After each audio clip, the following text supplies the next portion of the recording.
Welcome everyone to the Tactical Tavern. I'm your host Tomas Alas, and in this video we are reviewing the Spyderco Yojimbo. This is a knife designed by Michael Janich from Martial Blade Concepts with personal protection in mind. Is this knife only good for self-defense? We're going to answer just that question and find out what this knife has to offer. By the end of this review, you will have a better understanding if this is right for your everyday carry, outdoor adventure, or next tactical mission. With that being said, let's cut into it.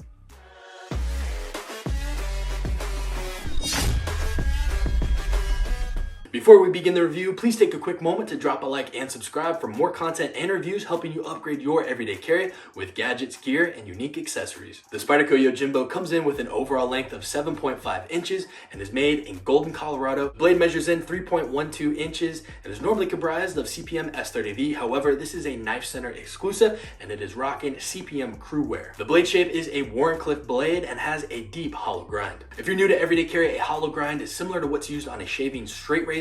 It's very thin behind the edge and amazing for slicing. The handle material is G10 and on this model it is polished. However, on the normal and standard version, it does have a grippy texture. The locking mechanism is a compression lock, and to disengage it, simply push it over to the left and the blade will fall shut. The detent on this knife is quite strong, which helps keep the knife shut and secure when you don't want it open. Opening this knife is the classic Spyderco opening hole, and this facilitates a wide variety of deployment methods. You can easily use your thumb, the tip of the thumb to flick it out, the middle finger for a Spidey flick. You can also deploy it into reverse grip using either of the two bottom fingers, and it is comfortable in a wide variety of grips. A feature I do enjoy with the Spyderco opening hole is that even if you're wearing gloves, it's still quite easy to open that knife. The standard thumbs up or forward grip is met with a smooth concave surface for your thumb that really locks it into place, as well as these grooves that certainly help facilitate a very comfortable and ergonomic feel. I'm really glad to see that this is smooth up top with no jimping other than the ones near the compression lock. This allows for a very comfortable ergonomic feel, especially with the intended purpose of this knife. Now, as mentioned before, there are a wide variety of grips that are very comfortable with this knife, from everyday carry grips like the pointer or pinch grip to more tactical and intricate grips such as the ripcord grip or Pical grip. Now, all these other grips are very comfortable, but I feel the most commonly used is going to be that tip forward. This is a slashing knife designed to immobilize an attacker, hitting various tissues and tendon locations to stop an aggressor, creating an effective tool that becomes an extension of your hand. It really just melds in with the built-in ergonomics. The carryability on this knife is very high because it has a 4-way positionable pocket clip, increasing the options that you can choose how to deploy this knife. I will say though that rocking this knife in board shorts and crouching around, the butt end of the knife did poke into my side a little bit because it is quite rounded and comes to a rather sharp point.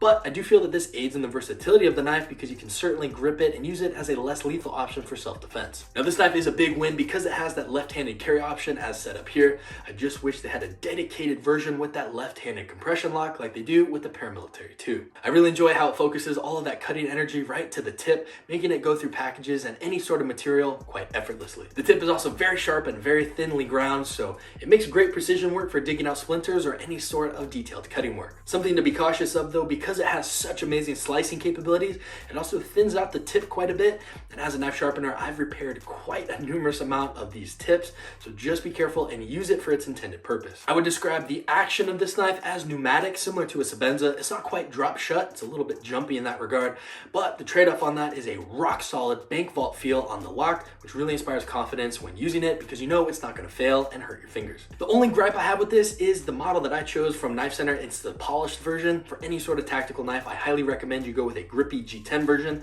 but the trade-off on this is I can easily carry this in any sort of dressy attire because I know it's not going to shred my pockets like other aggressive G10 would. Luckily, there are a ton of aftermarket parts and different scale options, as well as some additional tactical options such as a ring and a 5x5 wave mod, which is seen here. I'm also a really big fan of this knife having a trainer, so thank you to Michael Janich for producing a trainer for this knife. It is a little bit costly, but I highly recommend it. If you're going to do any sort of training, it is invaluable to have a trainer the exact same specifications so you can practice safely. I really like how there are tons of options for the Yojimbo, customizable with the handles and blade steels with exclusives being offered, as well as that new Yojimbo, and this is a folding version of the Spyderco Ronin. I feel that this knife with the grippy G10 scales makes an amazing self-protection tool, especially because it quickly becomes an extension of your hand for fast targeting to quickly disable an attacker. On the same note, I feel that it also makes a great everyday carry tool because of that box cutter blade shape. It's extremely versatile, but this is not going to be my first option for an outdoor adventure tool. Because this channel is for you, please let me know what you'd like to see reviewed here in upcoming videos. If you enjoyed this video or you found value from it, please make sure to drop a like, share, and subscribe because it helps grow the channel. While you're there, turn on post notifications so you are the first to know of new videos coming every Tuesday and Thursday. While you're there, follow us on Instagram at Tactical Tavern to get a behind the scenes look at new gear, the content, and channel updates. With that being said, my name is Tomas Alas. Thank you for watching. I will see you in the next video. And remember, be prepared, be practical, stay tactical.